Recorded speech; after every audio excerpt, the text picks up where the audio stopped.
ચાલો good morning વિદ્યાર્થી મિત્રો. મિત્રો હવે આપણે જોવા જઈ રહ્યા છે બીજા એક પદાર્થો જે આપણે અત્યારે ડાયામેગ્નેટિક પદાર્થો ભણી ગયા. બરાબર, હવે આપણે જોવા જઈ રહ્યા છે પેરામેગ્નેટિક પદાર્થો. ગુજરાતીની અંદર તમને કેમેસ્ટ્રીની અંદર આ જે છે એને નામ આપ્યું છે અનુચુંબકીય. પેલામાં શું નામ હતું? પ્રતિચુંબકીય. પેલામાં શું હતું? પ્રતિચુંબકીય. પ્રતિનો મતલબ શું? ઓપોઝિટ, વિરોધ. એટલે કે પદાર્થ એવો હતો, પ્રતિચુંબકીયનો મતલબ જ એ હતો, પ્રતિ એટલે અંદરના વિસ્તારમાં એ બાહ્ય ચુંબકીય ક્ષેત્રની વિરુદ્ધ દિશામાં, પ્રતિ એટલે વિરુદ્ધ, હે ને? તો એની વિરુદ્ધ દિશામાં ચુંબકીય ક્ષેત્ર પ્રેરિત કરતો હતો. હવે આમાં અનુનો મતલબ બાહ્ય ચુંબકીય ક્ષેત્રને અનુસરે એનો મતલબ કે બાહ્ય ચુંબકીય ક્ષેત્રની દિશામાં જ અંદરના વિસ્તારમાં એ પરિણામી ચુંબકીય ક્ષેત્રનું નિર્માણ કરે.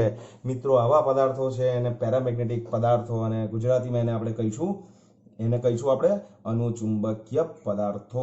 તો સૌથી પહેલા આપણે જોવાના છે ધેટ ઇઝ ધ ડેફિનેશન એવી છે મિત્રો કે આવા પદાર્થો જે છે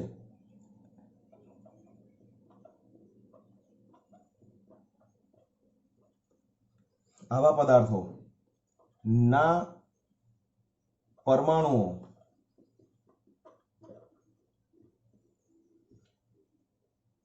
પ્રત્યેક દરેક, પેલામાં તો પ્રત્યેક પરમાણુ ડાયપોલ મોમેન્ટ ધરાવતો જ નતો. આની અંદર તો પ્રત્યેક પરમાણુ, પદાર્થના પરમાણુ એટલે પ્રત્યેક પરમાણુ કાયમી ચુંબકીય ચાક માત્રા ધરાવે.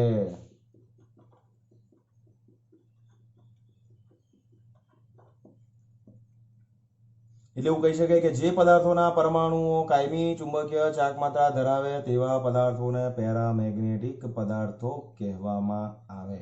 ધેટ મીન્સ કે હું તમને અહીંયા એક પેરામેગ્નેટિક પદાર્થ બતાવું.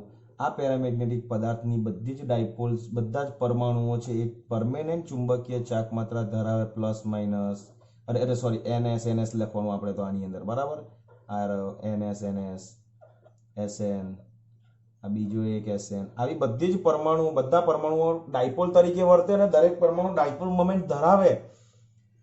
પણ આ બધા જ પરમાણુઓ પદાર્થની અંદર ઉષ્મા ઉર્જા ધરાવે, અને એને કારણે એ ઉષ્મા ઉર્જા એટલે એના અસ્તવ્યસ્ત ગતિ સાથે સંકળાયેલી ગતિ ઉર્જા, અને એને કારણે બધી જ ડાયપોલ્સ અસ્તવ્યસ્ત દોલનો કરે, અને એને કારણે એની અંદર પરિણામી ચુંબકીય ચાક માત્રા 0 થઈ જાય. દાખલા તરીકે જુઓ, આ NS છે તો આની ડાયપોલ, આ જે ડાયપોલ છે એ ડાયપોલ આ તરફ હશે તો આની ડાયપોલ મોમેન્ટ આ તરફ, તો આની ડાયપોલ મોમેન્ટ જેટલી છે એટલી જ આની છે, પણ ડિરેક્શન ઓપોઝિટ છે તો એકબીજાની ઇફેક્ટને નલિફાઈ કરી નાખશે, એકબીજાની વેલ્યુને નલિફાઈ કરી નાખશે.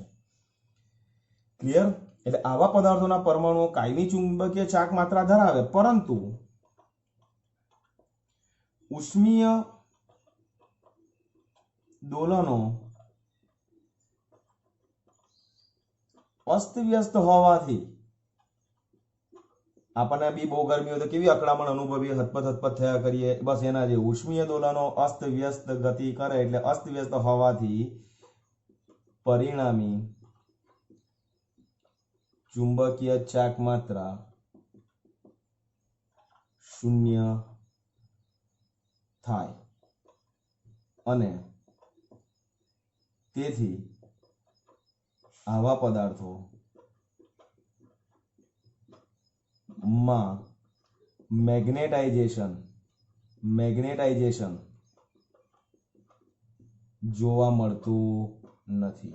એટલે ચુંબકત્વ એની અંદર જોવા જ નથી મળતું, કારણ બધી જ ડાયપોલ ચુંબકીય ડાયપોલ છે પણ બધી અસ્તવ્યસ્ત છે, એટલે પરિણામી ચુંબકીય ચાક માત્ર 0 બનાવી દે તો it will not act as a magnet, અને ધેટ ઇઝ વાય એની અંદર મેગ્નેટાઇઝેશન થતું નથી.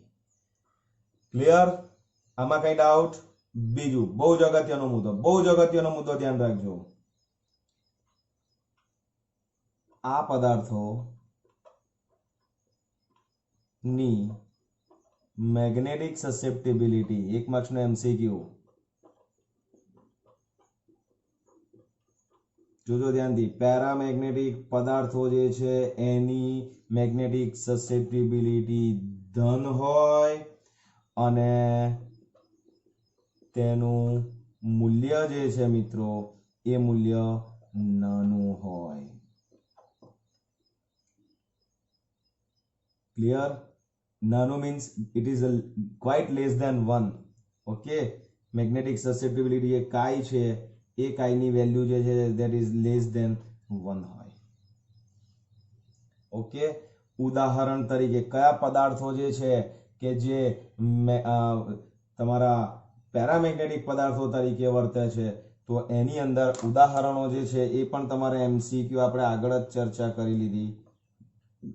ઉદાહરણો તો એમાં સૌથી પહેલા આવે છે એલ્યુમિનિયમ,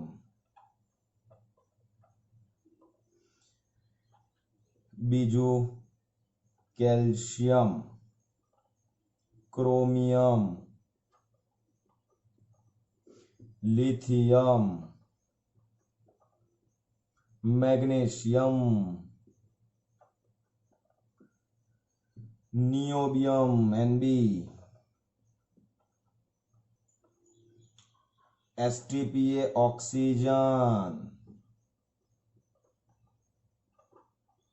પ્લેટિનમ, ટંગસ્ટન કે ટંગસ્ટન, ભાઈ મને કહેજો, ટંગસ્ટન કહેવાય કે ટંગસ્ટન કહેવાય? ઓકે મિત્રો, આ બધાની મેગ્નેટિક સસેપ્ટિબિલિટી ધન છે અને એ તમને ટેક્સ્ટ બુકની અંદર 300 કેલ્વિન ટેમ્પરેચર જુદા જુદા પદાર્થોની મેગ્નેટિક સસેપ્ટિબિલિટી આપેલી છે. તો એ ટેબલ તમે ખાસ જોઈ શકશો અને ટેબલની અંદર બધી જ વેલ્યુ તમને ધન આપેલી છે. ઓકે, ચાલો હવે જોવા જઈ રહ્યા છે પેરામેગ્નેટિક પદાર્થોની સમાન ચુંબકીય ક્ષેત્ર જે છે એ સમાન ચુંબકીય ક્ષેત્રમાં આવા પદાર્થોની આપણે વર્તણૂક જોવા જઈ રહ્યા છે. ઓકે, તો સમાન ચુંબકીય ક્ષેત્રમાં આની વર્તણૂક તમારે જોવી હોય તો સમાન ચુંબકીય ક્ષેત્રો મિત્રો પહેલા દોરવું પડે. તો આપણે આ દોરી દીધું. સમાન ચુંબકીય ક્ષેત્રનો મતલબ જ એ છે કે પ્રત્યેક બિંદુએ ચુંબકીય ક્ષેત્રની તીવ્રતા કેવી મળે મિત્રો? સમાન મળે. સી, આ બાહ્ય ચુંબકીય ક્ષેત્રનો S ધ્રુવ હશે અને N ધ્રુવ હશે અને આ S ધ્રુવ હશે, તો N2S એક બાહ્ય મેગ્નેટિક ફિલ્ડ ચુંબકીય ક્ષેત્ર અહીંયા આપણે નિર્માણ કર્યું. ક્લિયર? હવે આની અંદર આપણે મિત્રો મૂકી દઈએ આપણો મેગ્નેટ. હવે આપણો મેગ્નેટ આપણે જેવો અહીંયા ડાયપોલ્સ, આ મેગ્નેટ મીન્સ પેરામેગ્નેટિક પદાર્થનો પરમાણુની ડાયપોલ છે એવું સમજવાનું છે આ. ક્લિયર? અને આ જે છે આપણું બાહ્ય ચુંબકીય ક્ષેત્ર છે અને બાહ્ય ચુંબકીય ક્ષેત્ર ધેટ ઇઝ BO હમણાં આપણે લઈએ છે, બાહ્ય ચુંબકીય ક્ષેત્ર. ક્લિયર? હવે તમે આની અંદર શું થશે તો કે આ મેં તમને આગળ પણ કહ્યું, જે ડિફરન્સ છે ડાયા પેરામાં, ડાયાની અંદર આ પદાર્થની અંદર જે ચુંબકીય ક્ષેત્રનું નિર્માણ થતું હતું તે ઓપોઝિટ ડિરેક્શનમાં થતું. ધેટ ઇઝ વાય એને પ્રતિ શબ્દ વાપર્યો છે. આ અનુસરે એટલે આ બાહ્ય ચુંબકીય ક્ષેત્રની દિશામાં જ આની અંદર ડાયપોલ મોમેન્ટ પ્રેરિત થાય. ધેટ મીન્સ કે આપણે અહીંયા ક્ષેત્ર આવી રીતે બતાવી દેવાનું. હવે તમને ખબર છે, તમે જ્યારે એને આ રીતે બતાવશો તો આ જે છેડો છે એ તમારો કયો આવશે? આ પદાર્થની અંદરનો આ જે છેડો છે કયો આવશે? ધેટ ઇઝ S અને આ જે છેડો છે ધેટ ઇઝ આવશે તમારો N. ક્લિયર? ઓકે, આ દક્ષિણ ધ્રુવ જ્યાં છે ત્યાં જેટલા ક્ષેત્રની તીવ્રતા છે, ઉત્તર ધ્રુવ જ્યાં છે ત્યાં ક્ષેત્રની તીવ્રતા મિત્રો એટલી જ છે. ક્લિયર? તો એટલું હંમેશા યાદ રાખજો કે આ જે છે એક ક્ષેત્રની તીવ્રતા બંને વિસ્તાર પર સરખી છે એટલે પરિણામી બળ તો 0 જ રહેશે. પણ શું થશે તો કે આ ગ્રીન જે ક્ષેત્રરેખા છે એ ક્ષેત્રરેખા બાહ્ય ચુંબકીય ક્ષેત્રની રેખાઓ છે, એ તો આ પદાર્થની અંદરથી પસાર થશે જ, પણ એ ક્ષેત્રરેખાઓ આ પદાર્થની અંદર પણ જે આ ડાયપોલ્સ હતી એ ડાયપોલ્સને પણ ક્ષેત્રને સમાંતર ગોઠવીને અંદરના વિસ્તારમાં પણ એક બીજું ચુંબકીય ક્ષેત્ર પ્રેરિત કરે છે અને એને કારણે અંદરના વિસ્તારમાં ચુંબકીય ક્ષેત્રની તીવ્રતા મિત્રો વધી જાય છે. ક્લિયર થાય છે ને? તો યાદ રાખો, આપણે જે ભણી ગયા કે શું ભણે આપણે કે પેરામેગ્નેટિક પદાર્થને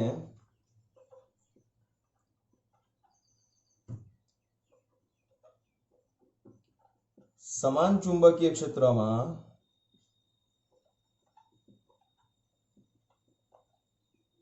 મૂકવામાં આવે તો પદાર્થની અંદરના વિસ્તારમાં બહુ જ અગત્યનું કી સેન્ટેન્સ છે આ જ મેઇન પોઈન્ટ છે.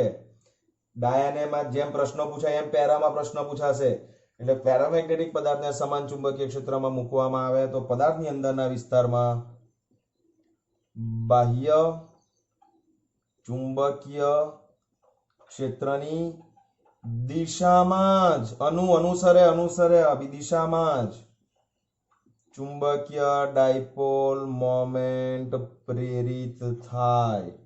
ને યાદ રાખો અંદરના વિસ્તારમાં બાહ્ય ચુંબકીય ક્ષેત્ર B0 અંદરના વિસ્તારમાં આમાં જ હતું અને લાલ કલરની જે પ્રેરિત થયું એ પણ આ ડિરેક્શનમાં છે. તો અંદરના વિસ્તારમાં ચુંબકીય ક્ષેત્ર વધી ગયું અને પરિણામે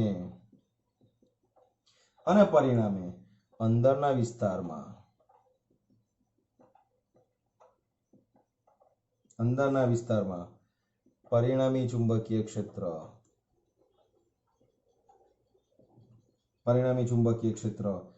વધે છે. એટલે આની ક્ષેત્ર રેખાઓ જો તમારે ડ્રો કરવી હોય તો તમારો આ પદાર્થ થયો મિત્રો. મૂક્યા પછીની પરિસ્થિતિ છે. આ મૂક્યું અને આ મૂક્યા પછી થોડીક વાર રહીને શું પરિસ્થિતિ થાય તે બતાવું છું. તો ક્ષેત્ર રેખાઓ તમારે આવી બતાવવાની.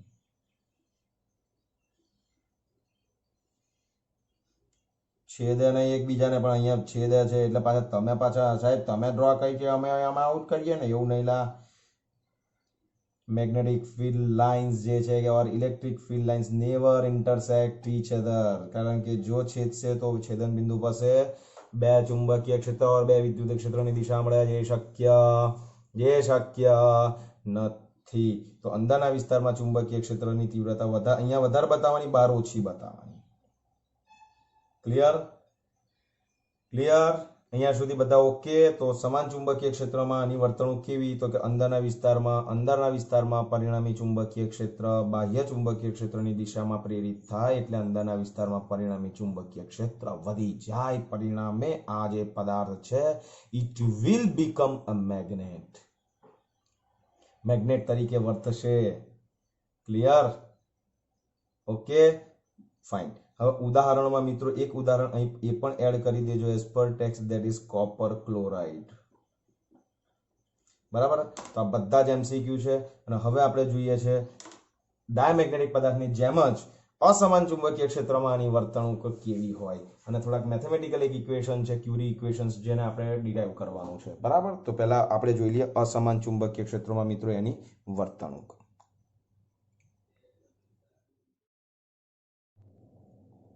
ચાલો વિદ્યાર્થી મિત્રો, તો હવે અસમાન ચુંબકીય ક્ષેત્રમાં એને મૂકવું હોય તો અસમાન ચુંબકીય ક્ષેત્ર રેખાઓ પહેલા મારે તમને અહીંયા આગળ બતાવવી પડે. તો એ પહેલા હું બતાવી દઉં છું, જોઈ લો ધ્યાનથી.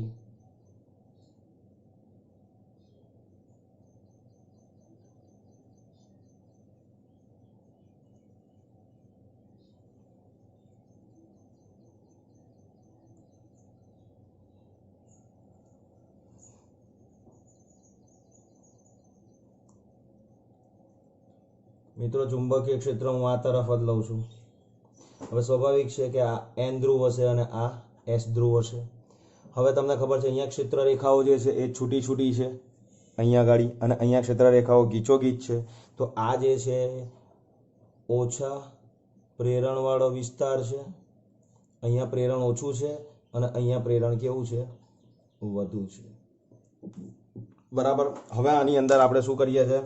પેરામેગ્નેટિક પદાર્થ મૂકીએ છીએ તો શું થાય છે જુઓ. તો કે આની અંદર જ્યારે તમે પેરામેગ્નેટિક પદાર્થ મૂકો તો પદાર્થની અંદર જે ચુંબકીય ક્ષેત્ર છે કેવી રીતે ક્રિએટ થશે? એ ચુંબકીય ક્ષેત્ર એવી રીતે ક્રિએટ થશે કે જે બાહ્ય ચુંબકીય ક્ષેત્રની દિશામાં જ હોય. એટલે અંદરના વિસ્તારમાં ચુંબકીય ક્ષેત્ર તો S2N છે એ આવી ગયું. ક્લિયર? હવે મિત્રો આપણે અહીંયા એવું લખી શકીએ છીએ કે ડાયપોલનો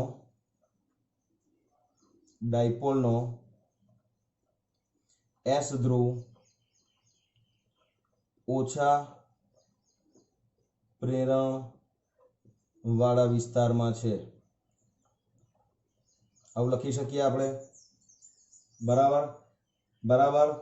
એનો મતલબ એ કે હવે તમે બળની ડિરેક્શન જુઓ. આ N અને આ S વચ્ચે શું થશે? આકર્ષણ થશે. ધેટ મીન્સ કે આ ઉત્તર ધ્રુવ આ S ને આ તરફ એની તરફ આકર્ષણ બળ લગાવશે, ધેટ ઇઝ Fs.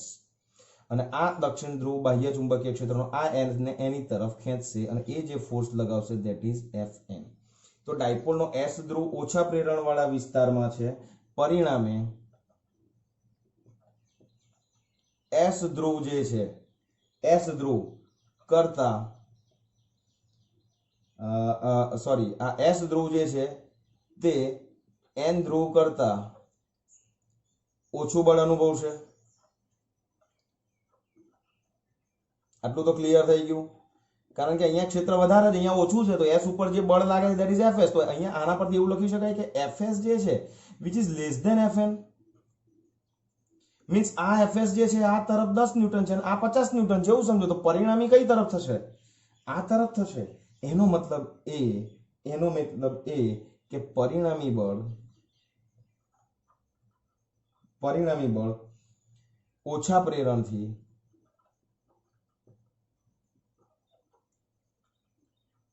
વધુ પ્રેરણ તરફ લાગે. અને માટે કી સેન્ટેન્સ આવ્યું, કી સેન્ટેન્સ, આવા પદાર્થો નિર્બળ ચુંબકીય ક્ષેત્રથી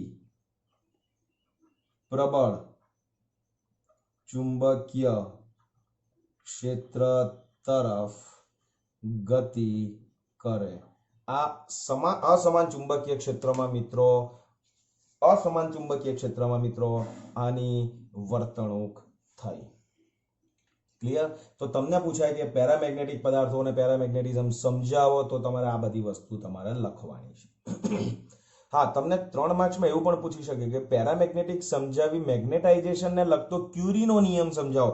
તો ક્યુરીનો નિયમ હવે આપણે જોવા જઈ રહ્યા છે. જુઓ તો ક્યુરીનો નિયમ જે છે ને મિત્રો એ બહુ જ અગત્યનો છે. મેથેમેટિકલી ઇક્વેશન્સ તો કામનું છે જ, પણ તમને ઘણા બધા કોન્સેપ્ટ ક્લિયર થઈ જશે હમણાં જ.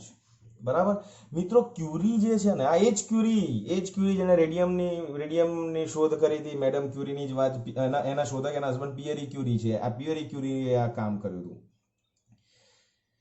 બરાબર. હવે તમે જુઓ કે હું બાહ્ય ચુંબકીય ક્ષેત્ર મિત્રો વધારું તો અંદરના વિસ્તારમાં ચુંબકીય ક્ષેત્ર ઓર વધશે. ક્લિયર થાય છે તમને?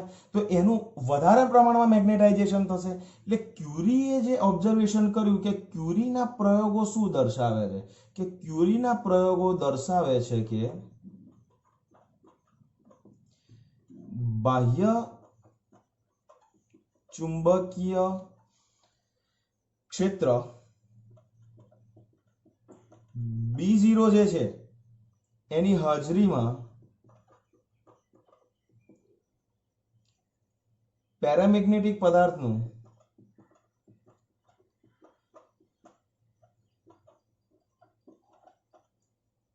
મેગ્નેટાઇઝેશન થાય છે.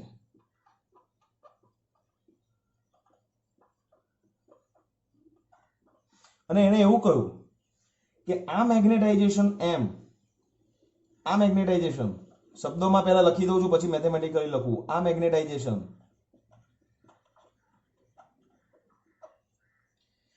B0 જે છે બાહ્ય ચુંબકીય ક્ષેત્ર એના સમપ્રમાણમાં અને નિરપેક્ષ જે તાપમાન છે તાપમાનના વ્યસ્ત પ્રમાણમાં હોય. આ સેન્ટેન્સ ખાસ લખવાનું, ક્યુરીનો નિયમ સાબિત કરવાનો કે તો વ્યસ્ત પ્રમાણમાં હોય. આ સેન્ટેન્સ તમારે ખાસ લખવાનું. આ જ મેઇન સેન્ટેન્સ છે. આ પતી ગયું એટલે કામ પૂરું થયું. જો મેગ્નેટાઇઝેશન M જે છે that is proportional to B0 and this M જે છે that is proportional to 1/T. આ એનું ઓબ્ઝર્વેશન છે. અને બંનેનો સમન્વય કરીએ મિત્રો તો M જે છે that is proportional to B0/T.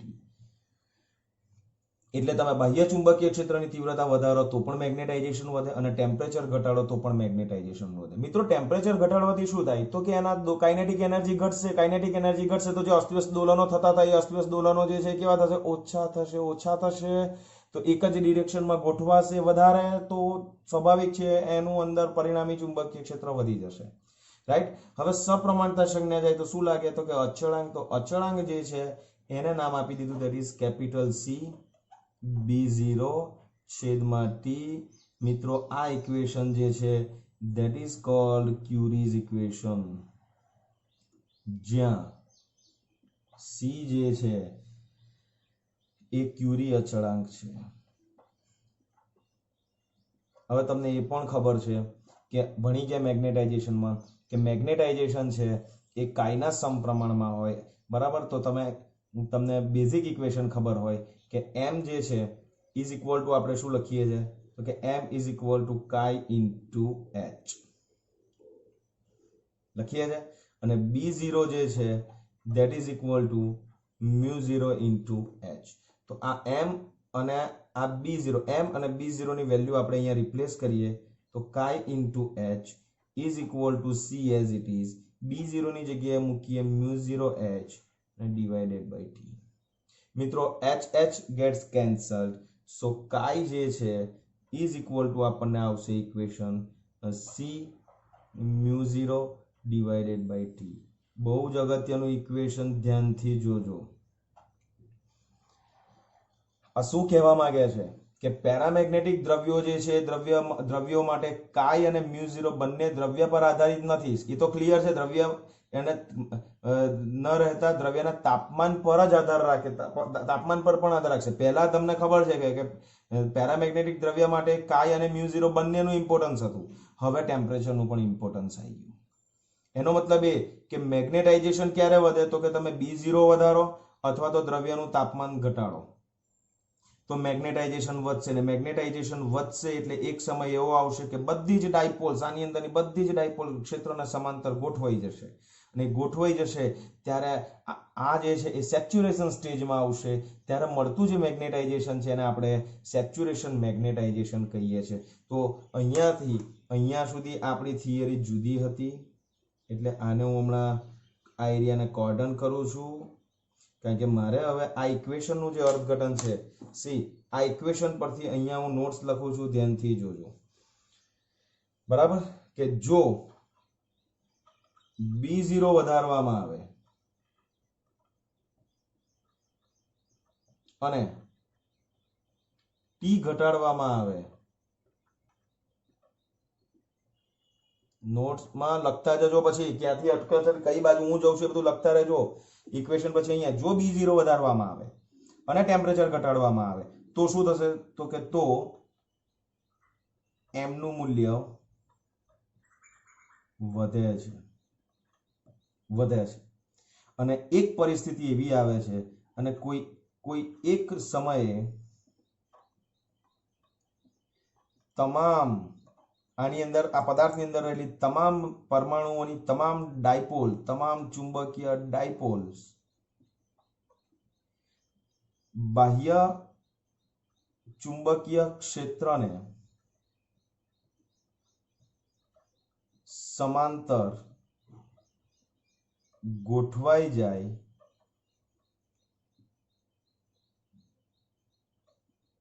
તેને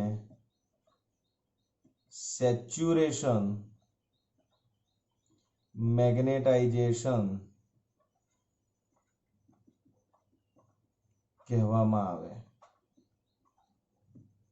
બધી ડાયપોલ્સ મિત્રો આ જ્યારે પદાર્થ ચુંબકીય ક્ષેત્રમાં હતો ત્યારે બધી ડાયપોલ્સ અસ્તવ્યસ્ત હતી, તમને બતાવી હતી આના આગળ, અને પરિણામે એની ચુંબકીય ચાકમાત્રા 0 થતી હતી. હવે બાહ્ય ચુંબકીય ક્ષેત્રમાં મૂકી એટલે બાહ્ય ચુંબકીય ક્ષેત્રને કારણે ડાયપોલ પર બળ લાગે, ટોર્ક લાગે, અને ટોર્કને કારણે ક્ષેત્રને સમાંતર બધી ગોઠવાઈ જાય. That is called saturation magnetisation. અને ત્યારે જ ગોઠવાશે જ્યારે બાહ્ય ચુંબકીય ક્ષેત્ર વધારશે અને ટેમ્પરેચર ઘટાડશે. ક્લિયર? હવે શું થાય છે સાંભળજો, સેચ્યુરેશન મેગ્નેટાઇઝેશન અહીંયા તમારું થાય. હવે સાંભળજો, બહુ જ અગત્યની બાબત અહીંયા આવે છે. અહીંયા લખું છું અગત્યનો મુદ્દો, કાગળ બદલતો નથી, બધું એકમાં જ આવી જાય. અહીંયા ધ્યાન આપજો, આ પોઈન્ટ પછી આ પોઈન્ટ લખવાનું છે. ક્લિયર? હવે સેચ્યુરેશન મેગ્નેટાઇઝેશન આવી ગયું. સેચ્યુરેશન મેગ્નેટાઇઝેશન એટલે શું? બધી જ ડાયપોલ ક્ષેત્રોને સમાંતર ગોઠવાઈ ગઈ. હવે જો અહીંયાથી લખું છું, હવે જો બી વધારતા કે ટી ઘટાડતા એમ વધતું નથી.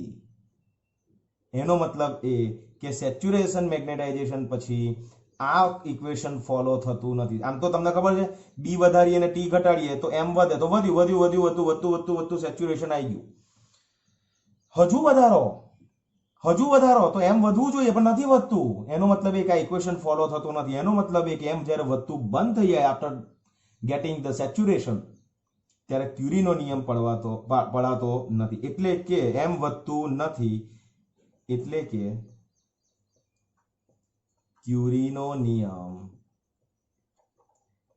જળવાતો નથી. આ થિયરી તમારી અહીંયા પૂરી થઈ.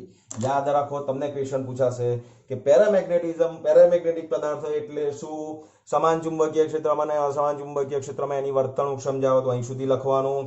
તમને એવું પૂછાય કે પેરામેગ્નેટિઝમને સમજાવી, મેગ્નેટાઇઝેશન ને લગતો ક્યુરીનો નિયમ સમજાવો, તો મેગ્નેટાઇઝમની એક બેઝિક ડિટેલ્સ આપી દેવાની કે પેરામેગ્નેટિક પદાર્થો કોને કહેવાય, એના કી સેન્ટેન્સ લખી દેવાના કે એની સસેપ્ટિબિલિટી ધન છે, એક કરતાં નાની છે, મૂલ્ય એનું નાનું છે. પછી સમાન ચુંબકીય ક્ષેત્રની અંદર યાદ રાખો, જો 2 માર્કનો ક્વેશ્ચન પૂછાય, ધ્યાન આપજો. તમને એવું પૂછાય કે પેરામેગ્નેટિઝમ સમજાવી, સમાન ચુંબકીય ક્ષેત્ર અસમાન ચુંબકીય ક્ષેત્રમાં એની વર્તણૂક સમજાવો, તો અહીં સુધી પરફેક્ટ લખવાનું. મેં જે તમને નોટ્સ આપી છે બધું જ લખવાનું. 2 માર્ક્સ હોય કે 3 માર્ક્સ હોય, બધું જ લખવાનું. બરાબર. પછી એવું પૂછાય કે પેરામેગ્નેટિઝમ સમજાવીને ક્યુરીનો નિયમ સમજાવો, તો ક્યુરીનો નિયમ જો 2 માર્ક્સમાં હોય ને તો ક્યુરીનો નિયમ સમજાવો એટલે આ ડિટેલ્સ બધી જ આપવાની, આ બધી. અને પેરામેગ્નેટિઝમ છે એની સિમ્પલ ડેફિનેશન, એના ઉદાહરણો 2-3 આપી દેવાના અને એની વર્તણૂક તમારે આપી દેવાની. બરાબર છે. એનાથી વધારે આપવાનું નથી. સો સી પહેલા 2 માર્ક્સ છે કે 3 માર્ક્સ એને ધ્યાનમાં રાખીને તમારે મેટર અંદર આપવાની છે. આઈ હોપ કે તમને લોકોને ખબર પડી ગઈ હશે કે કયો ક્વેશ્ચન પૂછાય તો કેટલું લખવાનું. ક્લિયર. તો પેરામેગ્નેટિઝમ પરથી 2 ઇક્વેશન તમારા 2 થિયોરિટિકલ ક્વેશ્ચન બને છે કે પેરામેગ્નેટિઝમ સમજાવી, સમાન ચુંબકીય ક્ષેત્ર અને અસમાન ચુંબકીય ક્ષેત્રમાં એની વર્તણૂક સમજાવવા, એક અલગ ક્વેશ્ચન બને છે. બીજું પેરામેગ્નેટિઝમ સમજાવી ક્યુરીનો નિયમ તારો, આ બીજો ક્વેશ્ચન બને છે. ક્લિયર. તો કેટલી ડિટેલ લખવી એને કન્ટેન્ટને તમારે ખાસ સમજવાનું છે અને બહુ મુદ્દા પ્રમાણે જ આવે યાર. આમાં છે ને તમને ડાયામેગ્નેટિઝમ પેરામેગ્નેટિઝમ ની અંદર તમારા માત્ર ને માત્ર મુદ્દા ધ્યાનમાં રાખવાના છે. સી સૌથી પહેલા ડેફિનેશન આવી જાય, પછી એની મેગ્નેટિક સસેપ્ટિબિલિટી કેટલી છે એ આવી જાય, પછી એનું ઉદાહરણ આવી જાય, પછી એને સમાન ચુંબકીય ક્ષેત્રમાં એની વર્તણૂક છે એ આપી દેવાની, પછી અસમાન ચુંબકીય ક્ષેત્રમાં એની વર્તણૂક છે તે આપી દેવાની. આટલું તો 2 પદાર્થોમાં કોમન થઈ ગયું. ક્લિયર. અને ડાયામેગ્નેટિક પદાર્થની અંદર એક વધારાનું આવશે મિઝનર અસર અને આની અંદર એક વધારાનું આવશે ક્યુરીનો નિયમ. બસ આટલો ડિફરન્સ છે. ક્લિયર. તો યાદ રાખો, પેરામેગ્નેટિઝમ હોય કે ડાયામેગ્નેટિઝમ હોય, બંનેમાં આટલી વસ્તુ કોમન છે. બોલું છું, ફરી એકવાર રિપીટ કરું છું, પોઝ કરીને લખતા રહેજો. સૌથી પહેલા ડેફિનેશન, પછી એની મેગ્નેટિક સસેપ્ટિબિલિટી નું મૂલ્ય, પછી એના ઉદાહરણો, પછી સમાન ચુંબકીય ક્ષેત્રમાં એની વર્તણૂક, પછી અસમાન ચુંબકીય ક્ષેત્રમાં વર્તણૂક. આટલું બેઉમાં કોમન એટલે એમની જે વર્તણૂક હોય તે મુદ્દા લખવાના, જે લખવાના હોય તે લખવાના. ભાઈ પેરાની અંદર ઓછાથી વધારે, પેલામાં વધારેથી ઓછા. બરાબર. પણ ડાયાની અંદર એક ટોપિક વધારે આવશે, દેટ ઇઝ મિઝનર અસર, અને આની અંદર એક વધારાની ટોપિક આવશે, દેટ ઇઝ ક્યુરી ટેમ્પરેચર ઓર ક્યુરી નિયમ. ઓકે. સો આઈ હોપ કે તમને ખૂબ ક્લેરિટી આવી ગઈ હશે કે કયા ક્વેશ્ચનમાં કેટલું લખવાનું છે. Okay. So take care, stay safe, stay connected with your family, અને don't forget to share, subscribe and do comments also. Okay. Take care. જય શ્રી કૃષ્ણ.